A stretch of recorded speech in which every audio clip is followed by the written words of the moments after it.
Since the 1980s, when AIDS was a death sentence, Dr. Anthony Fauci has been working to end the pandemic. Now he says we have the tools to do it. What I mean is that we have extraordinarily effective drugs.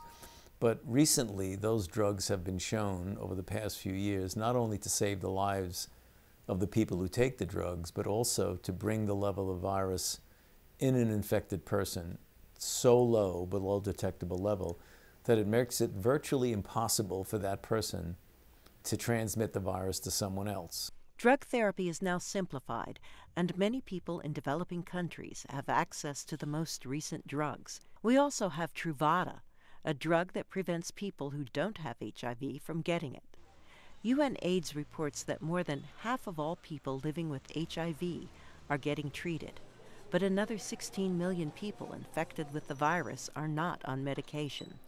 Many of them don't know they have HIV, so they pass it on to others. In order to get a durable end to the epidemic, we would be greatly helped by an HIV vaccine. A vaccine trial in Thailand proved to be 31% effective. Can you take a deep breath? Compare that to the measles vaccine, which is 99% effective.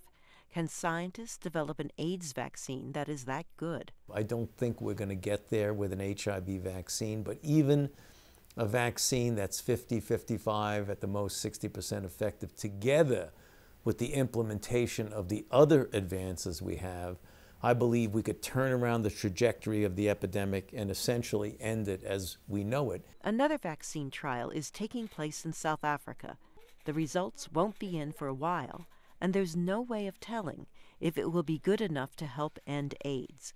In the meantime, more people need to get tested and have access to health care. UNAIDS reports that in sub-Saharan Africa, new HIV infections have fallen by half since 2000. But in Eastern Europe and Central Asia, HIV infections have risen 60% over the past several years.